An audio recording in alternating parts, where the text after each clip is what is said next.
Bueno, un gusto. Marcelo Engerhoff, este es mi compañero Alexis Monroy. Y nosotros vamos a estar, ¿no? Bien. Andú. Nosotros vamos a estar hablando de lo bueno, lo malo y lo feo de trabajar con Agile. Esto es para que sepan básicamente que no funciona el aparatito este tampoco. El mundo está en contra de nosotros hoy. El nombre es muy original, como podrán ver. Sí. Estuvimos pensándolo bastante rato. Queremos aclarar que esto es nuestras experiencias trabajando en grupos que usan distintas metodologías, ¿no es cierto? O sea, vamos a comentar lo que nos pareció, cómo nos fue tratando y qué conclusiones hemos sacado al respecto. Bien, lo primero que uno encuentra cuando está hablando de estas cosas, ¿no es cierto?, es que mucha gente confunde que estás trabajando con Agile y que estás haciendo Scrum, que es una relación uno a uno. Mismo la imagen que ponemos acá, ¿no es cierto?, es un word map de lo que te sale cuando la gente piensa en Agile y Scrum está ahí arriba y no es necesariamente la única con la que se trabaja, ¿no es cierto? Y mucha gente es muy rígida respecto a lo que está trabajando. Cuando piensa en eso dice, tenés que tener un sprint, tenés que tener un backlog, tenés que tener la planning, todas esas cosas, y no necesariamente siempre funciona así cuando se está trabajando con esto. Otra cosa importante que pensamos que, como todos sabemos, la comunicación. La comunicación es importante en todos los equipos y puede llegar a ser complicada dependiendo de qué metodología se esté usando, y más adelante vamos a comentar un poco más al respecto de equipos descentralizados, por ejemplo, ¿no?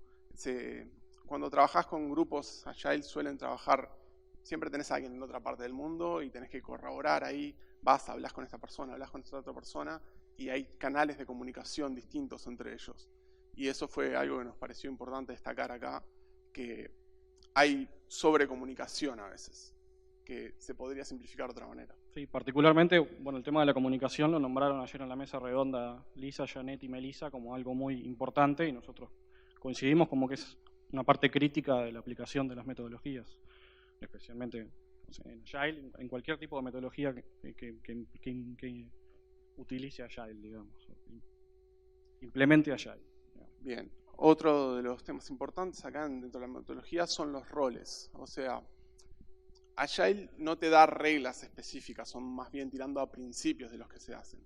Por ejemplo, no todos, Kanban, por ejemplo, te da principios a seguir y te deja trabajar sobre una metodología ya existente, pero te dice, hace tal y tal cosa como para mejorar ese proceso. Y algo de lo que pasa es los roles se empiezan a confundir a veces ahí, porque tenés dos estructuras trabajando simultáneamente. O sea, parte de la intención es no tener una jerarquía absoluta y empezar a diversificar responsabilidades, por decirlo de alguna manera, pero siempre queda un poco de la estructura anterior en la que vos tenés a alguien que te da la orden y es el que te dice que llegue. Y eso puede generar distintos canales de lo que vendría a ser tipo la jerarquía real de quién te dice qué hacer. Y Exacto, eso, se ve mucha rigidez en los roles, digamos, y eso es algo que en realidad Agile por sí mismo no es que incentive a que haya dureza en los roles y que yo solo me dedico a una cosa y vos solo a la otra, sino que eso escapa a eso y capaz que las metodologías, ya no sé, Scrum, al darte nombres a los roles, capaz que la gente se agarra de eso para decir, no, yo solo hago esto en vez de hacer lo otro, y como que se olvidan de que al final el propósito de todo esto es construir un mejor producto, no que yo tenga tal rol y tal otro tenga otro rol y cumplir con Scrum y nada más. otra cosa importante es que los roles no te dan una responsabilidad única sobre los problemas, ¿no? Se ha hablado también de que es todo un mismo equipo. O sea, la responsabilidad de que haya un incidente es de todos, no es de una sola persona, pero muchas veces lo que ha pasado es, se encuentra un error y bueno, ¿y por qué Cubano encontró esto? ¿Por qué pasó esto y pasó a Cuba? Cuando también se podría decir por qué los desarrolladores hicieron esto, pero no es así. La idea siempre a lo que se trata y es lo que te dicen es que sea la responsabilidad conjunta, que todos sean dueños del producto. O sea, entonces ahí se confunde un poco y con lo que pasamos a las personas. Y las personas dentro de las metodologías ágiles nos parece que, o sea, juegan un rol importante desde el punto de vista de que lo que tratamos de hacer muchas veces con esto es disminuir la documentación, ¿no es cierto?, para ser más ágiles. Entonces perdemos menos tiempo documentando y pasamos más tiempo haciendo. Esto genera una dependencia fuerte a la gente que está trabajando y el rol que juegan. Sí, mismo ya Janet hoy de mañana lo dijo, que Agile no significa que no haya documentación, y nosotros muchas veces vemos que Agile básicamente se usa de excusa de no documentar, o quedarse con user stories, o con lo que te dijeron en un chat, en el Slack, o en una reunión de Skype, o lo que sea, y quedó por ahí. La documentación se terminó ahí y nada más, y nunca más se hace nada. Entonces, el conocimiento sí, bárbaro, está en las personas, que es uno de los principios, digamos, de Agile, que todos conozcan de lo que se está hablando, pero eso justamente es un arma de doble filo, que mañana esa persona no está, o la persona está enferma, o está peleada conmigo, o lo que sea, cualquier conflicto que pueda haber en un equipo, y ya los que saben de eso son los que están allá, los que están de licencia, y los demás no saben qué pasa con esa funcionalidad o lo que sea, y es muy difícil continuar con ese proyecto encarando esa funcionalidad si no tenés el conocimiento. Y no hay que olvidarse de que la documentación es importante, por más que sea Agile. para tener un ejemplo claro, ¿no? El hecho de que sea Agile juega un papel importante en los cambios de las funcionalidades que uno va teniendo. O sea, salen rápido las funcionalidades, es lo que queremos, que se salga a producción más y más rápido. Entonces, un ejemplo que yo he tenido es que, por ejemplo, teníamos una suite de datos que se llamaba Suite. A los 6 meses ya no se llamaba Suite, ahora se llamaba Data Room, ponele. Y a los 6 meses ya se llamaba distinto de vuelta. Pero en partes del código se sigue refiriendo de una manera, en partes llega a la otra. Y ahí tenés un problema de, se te fue la persona que lo trabajaba antes. ¿Cómo se llegaba a eso? Tipo, eso es importante. Más que nada para que nosotros requerimos mucho de la documentación. Eso es un papel importante para lo que es nuestra parte. Y bueno, ¿qué pasa cuando una persona se va de licencia, cuando una persona se enferma? Eso es súper importante. Cuando las cosas se complican es cuando la gente que sabe no está en el proyecto, o hay tiempos que cumplir y alguien se enfermó o salió de licencia. Eso es todo un tema. El subprefecto. Ese es el chiste de que es un arma de doble filo. Por las dudas de que no lo hayan entendido. Y lo que pasa cuando alguien está de licencia o se va, sí, quedás vos ahí tipo, sí, tengo que probar algo esto. De lo que se mencionaba acá, de incorporar gente a un equipo en estas condiciones, y a mí me ha tocado incorporar gente, ¿no es cierto? Y es importante ver que, por ejemplo, las regresiones son un embole generalmente. Lo que tratamos de hacer es automatizarlas o sacárnoslas de encima. A mí me han servido las regresiones para ingresar gente a un equipo en el que no hay mucha documentación. Me ha parecido una metodología buena de que tengan que sí o sí pasar por todo el producto y entenderlo cuando no tenés todo detallado específicamente. Por ejemplo, en el proyecto en el que yo estoy trabajando, muchas veces lo que pasa es que se tiene la documentación esparcida por todas las funcionalidades. O sea, cada funcionalidad que se ingresa tiene una documentación particular, pero no está centralizada en algún lado. Entonces, está todo bien, es mucho más rápido, pero si uno quisiera tratar de buscar qué es lo que hace algo, podría pasar horas buscando específicamente el ticket donde se desarrolló eso. Y puede llevar mucho tiempo eso también, ¿no? Coincido completamente. Y bueno, ahora pasando un poco más al tema de la automatización, que ya también se nombró ayer en la mesa redonda, así que por suerte no estamos inventando nada. Es que bueno, si están en un proceso Agile o piensan que están en un proceso Agile, pero no están automatizando, eso básicamente no es Agile y no hay forma de que lo sea. Porque si nos imaginamos que, no sé, en el Sprint 15 las horas de regresión de testing nos están costando algo así como 34 horas, porque tenemos 23 funcionalidades, al siguiente sprint nos entregan 2 funcionalidades nuevas, aumentan la cantidad de horas de testing, así sucesivamente, llega un punto en el que eso nos va a superar la cantidad de horas en total que tenemos. Entonces, claramente esto no escala, porque la solución ahí va a ser o bien agregar más gente, más recursos, y el problema es que los recursos no siempre son infinitos, como sabemos, son finitos. Y si no, la otra opción sería recortar funcionalidades o estirar el sprint, y eso usualmente no está en discusión. Y no solo eso, va en contra de lo que queremos lograr, ¿no? Porque lo que se quiere lograr generalmente es una cantidad de releases estables durante el tiempo. Entonces, claramente no hay otra opción que automatizar. O sea, no hay salida, no nos vamos a salvar de automatizar si es que a alguien no le gusta, digamos. Y bueno, todo esto se convierte en una bola de nieve, claramente. El hecho de no automatizar nada y tener cada vez más funcionalidades, más funcionalidades, más funcionalidades, en un momento la bola de nieve nos lleva y el proyecto, bueno, se va a donde sea. Y esto nos ha pasado realmente a nosotros, o sea, de que afecte. Te supera, el proyecto llega a un punto en el que te supera, digamos. muchas veces también pasa de que parecería que fuera responsabilidad del área de testing, ¿no es cierto?, que se retrase una release, cuando en realidad se te están comiendo tu tiempo con pruebas de regresión y cosas de ese estilo, cuando no tenés las cosas automatizadas y no podés dejarlo de lado. Bueno, y acá vemos pirámides. ¿Por qué? Por el tema de la pirámide de Fowler, digamos, de que la automatización debe ser principalmente en pruebas unitarias, y vas subiendo de nivel y vas bajando la cantidad, digamos, de pruebas. Entonces, ¿la pirámide funciona? ¿Sabemos si funciona o no? Y bueno, yo acá les puedo contar un ejemplo de que tenemos, esto es en 2 proyectos en los que he trabajado. En uno se automatizó a nivel de la API y se continúa automatizando, en el otro se automatizó a nivel de la web. Entonces, tenemos un ejemplo de costos de que una petición por la API, esto es un ejemplo contra un servidor en Estados Unidos, una sola petición nos llevaba siempre menos de un segundo.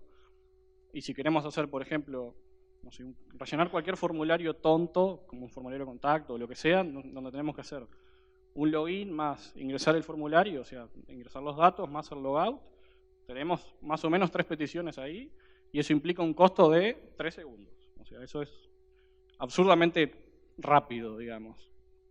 Sin embargo, si lo hacemos desde la web, los costos van creciendo, ¿no? Porque ya tenemos que ejecutar un código con Selenium o lo que sea, que nos abra el navegador, que acceda a la URL y que haga el login. Eso nos va a llevar algo así como 5 segundos. Después tenemos que ir hasta el formulario, o sea, navegar hasta llegar al formulario y esperar que aparezca en pantalla. Supongamos que nos lleva otros 3 segundos. Completar el formulario y enviarlo. Verificar que aparece un mensaje de OK, un mensaje de error o lo que sea. Y luego hacer el logout, y eso ya, así en estos números a grandes rasgos, nos da 14 segundos, donde claramente 3 segundos es mucho menos que 14, cuando estamos tratando de cumplir lo mismo.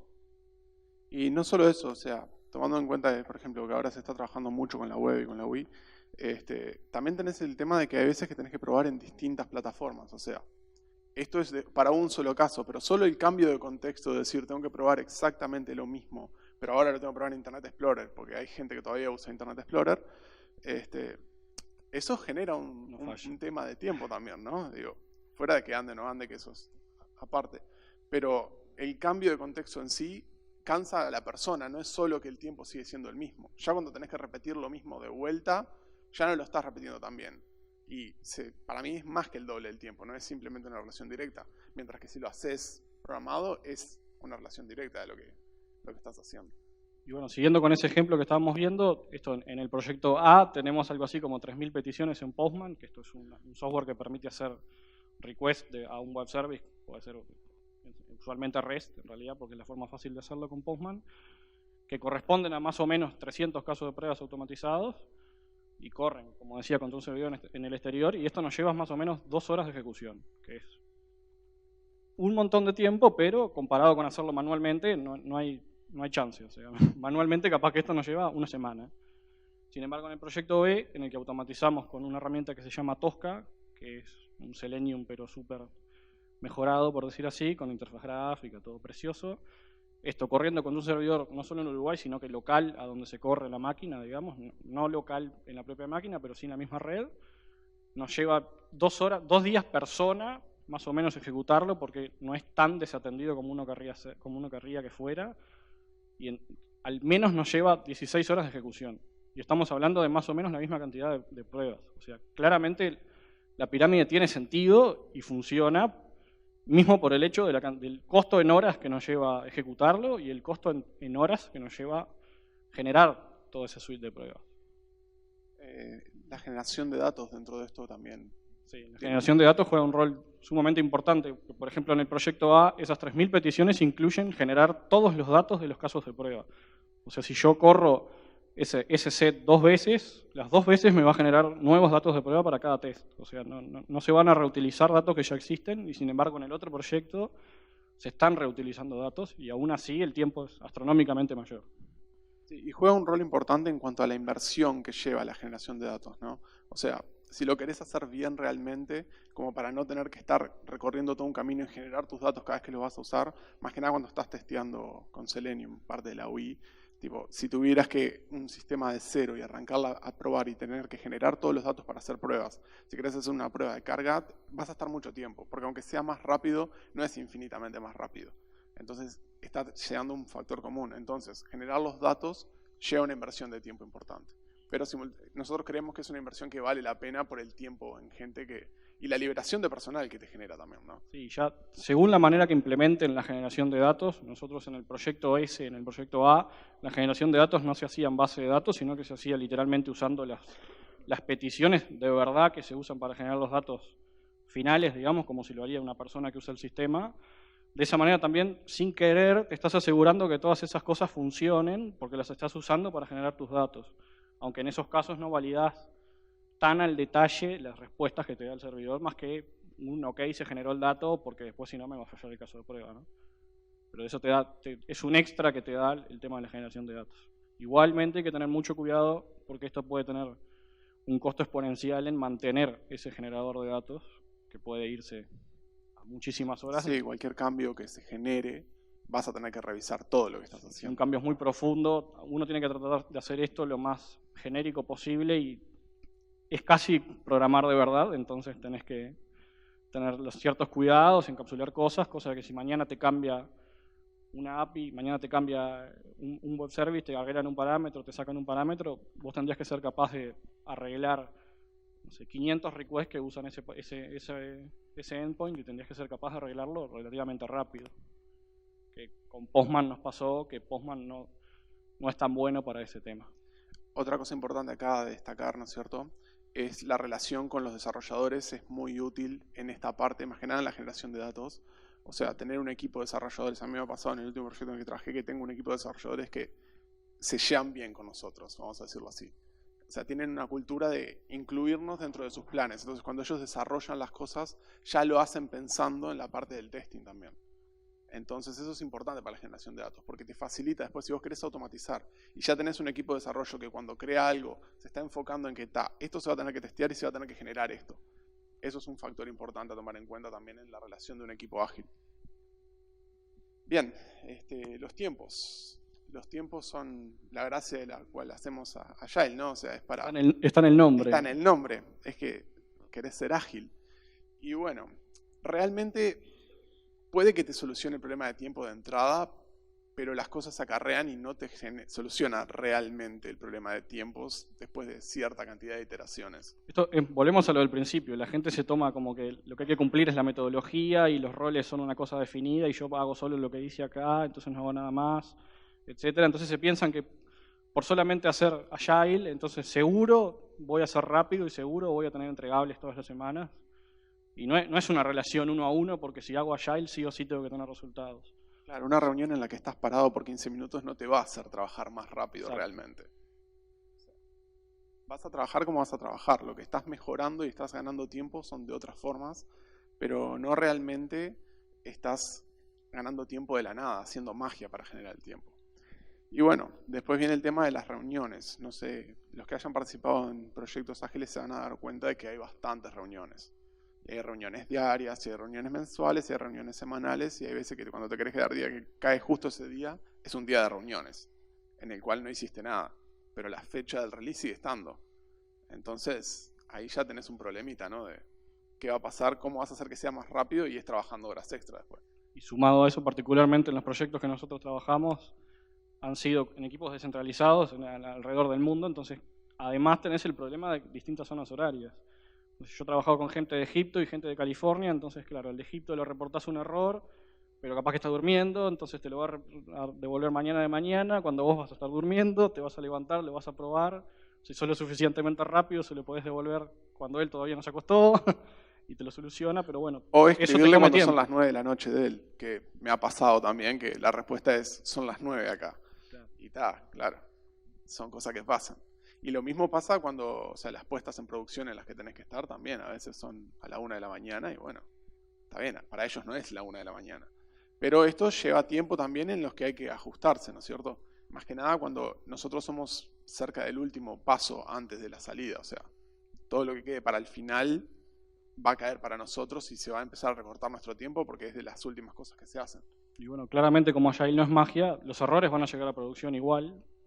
Algún error siempre va a llegar. A mí particularmente me ha pasado que nunca llegaron errores gruesos, sino que han sido siempre las cosas que se dejan de lado cuando uno está haciendo la regresión o probando la funcionalidad nueva porque no son tan importantes, entonces si pasa algo con eso, salimos igual, porque nadie lo miró. En mi experiencia, los problemas que hemos tenido más que nada son muchas veces en un proyecto muy grande las pruebas de integración son importantes, las pruebas de regresión son importantes y los errores que llegan casi siempre son no de las funcionalidades nuevas que probamos necesariamente, pero de cosas que cuando cambias una funcionalidad nueva te pega de atrás. Y eso es importante. Y la pregunta importante acá es si estás siendo ágil o estás siendo apurado cuando estás haciendo Agile.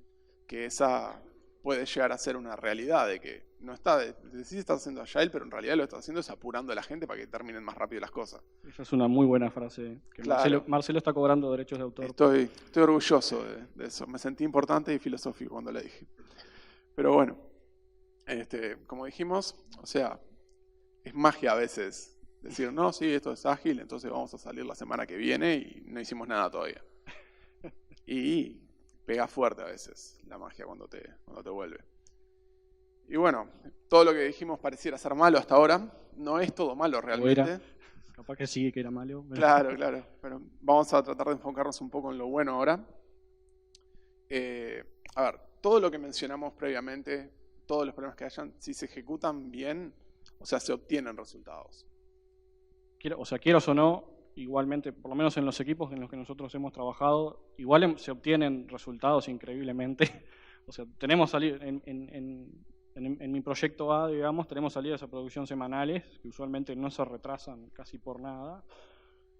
Y realmente lo que intenta hacer Agile, que es ser rápido ante los cambios y lo que sea, realmente vemos que hay una rápida reacción. O sea, cada vez que un cliente necesita una funcionalidad nueva que le facilitaría la vida a 3 personas, si en el backlog no tenemos nada o nos lleva 10 minutos hacerla, en 10 minutos se hace, se prueba y se liberó, punto.